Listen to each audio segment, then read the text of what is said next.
লা ইলাহা ইল্লাল্লাহ মুহাম্মাদুর রাসূলুল্লাহ। এত বিয়ে লাগে?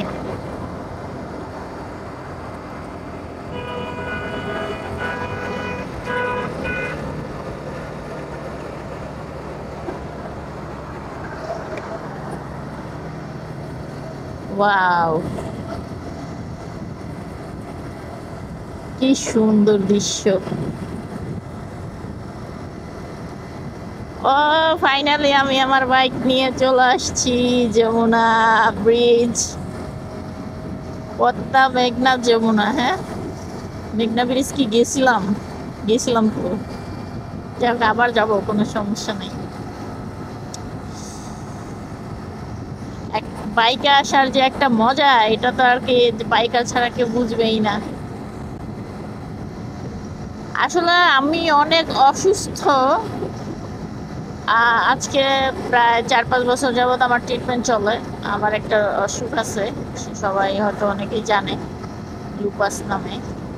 তো আমি যখন জানতে পারলাম যে আমার এই অসুখটা হয়েছে, তখন আমি মানসিকভাবে অনেক ভেঙে পড়ছিলাম। ইভেন আমার শারীরিকভাবেও অসুস্থ, মেডিসিন চলে। তখন আমি আমার বাইক বিক্রি করে দিয়েছি, ক্যামেরা বিক্রি করে দিয়েছি। আম, কারণ হচ্ছে ডাক্তার আমাকে বলছে যে আপনার জন্য রোদ্দুর হারাম। মানে আমি রোদে গেলেই আমার হচ্ছে স্কিন পুড়ে যাবে, স্কিনে র্যাশ উঠবে। আমার জন্য আর কি ওই রোগটা যাদের হয় তাদের জন্য আর কি না। হ্যাঁ, তো আমি ভাবলাম যে যেহেতু এই সমস্যা, আমি আর ঘর থেকে বের হবো না। আমার মোবাইল, আমার গাড়ি, আমার ক্যামেরা, সরি মোবাইল না, ক্যামেরা, আমার গাড়ি সব বিক্রি করে দিয়ে আমি সোজা একটা বছর ঘরে ছিলাম। মানসিকভাবে অনেক ভেঙে পড়ছিলাম। এরপর আমার মনে হলো একটা সময় যে না, এভাবে থাকলে আমি তো পঙ্গু হয়ে যাব, আমি আমি মেন্টালি সিক হয়ে যাব। অলরেডি হয়েও গেছিলাম, কিছুই ভাল লাগতো না, ঘরের মধ্যে শুয়ে শুয়ে থাকতাম, অনেক মোটা হয়ে গেছিলাম।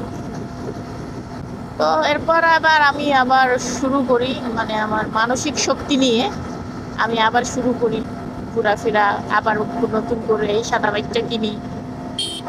ঠিক আছে, তারপরে সাদা বাইকটা নিয়ে টুকটাক ঢাকার মধ্যেই ঘুরছি। ঢাকার বাইরে বলতে শুধু আমার গ্রামের বাড়ি বরিশালে যেতাম। বাইরে যাওয়ার আমার ওই সাহস ছিল না। তো কেমনে কেমনে জানি মানসিক শক্তি চলে আসলো। এতগুলো কথা কেন বললাম, যে আসলে ভেঙে পড়বেন না, পরিস্থিতি যেমনই হোক না কেন কেউ ভেঙে পড়বেন না। দেখেন, আমি যখন ভাবলাম যে যাক, আমি তো মরেই যাবো একদিন, ঠিক আছে, মরতে তো হবে নিশ্চিত সবারই, তো সবকিছু নিজের মনের ইচ্ছেগুলো পূরণ করে তারপর না হয় মরি। এই কারণে আমার ঘর ছাড়া। তো দরকার নাই ঘরে থাকার। মানসিকভাবে ভেঙে পড়বেন না কখনোই, আপনার সাথে যাই হোক না কেন। আপনি মানসিকভাবে স্ট্রং থাকবেন, দেখবেন ইনশাল্লাহ সব কিছু স্বাভাবিক হয়ে গেছে, সব কিছু। এই প্রথম আমি যমুনা ব্রিজের উপরে আসলাম, আগে আসিনি তো, এই ফার্স্ট টাইম। সুন্দর, খুব সুন্দর। আর উত্তরবঙ্গেও এই আমার প্রথম যাওয়া।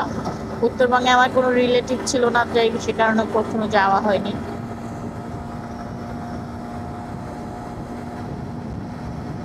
তো এখন আমি যাচ্ছি হচ্ছে রংপুর বিভাগটা সম্পূর্ণ ঘুরবো। যেহেতু আমি 64 জেলা ঘুরতেছি, তো একটু রেস্ট নিয়ে নিয়ে ঘুরতেছি, কারণ আমি ওই কি যাবো সেলফি তুলে চলে আসবো সেটা করতে পারবো না। আমি একটু ঘুরবো, একটু সময় নিয়ে আপনি দার্শনিক জায়গাগুলো দেখবো, সরি দর্শনীয় জায়গাগুলো দেখবো। মানে এত এক্সাইটেড যে কারণে আমি সব বলে ফেলতেছি উল্টা পাল্টা। সো সবাই আমার জন্য দোয়া করবেন, ভালো থাকবেন। যমুনা ব্রিজ আমি পাড়ি দিয়ে ফেলেছি ইনশাল্লাহ।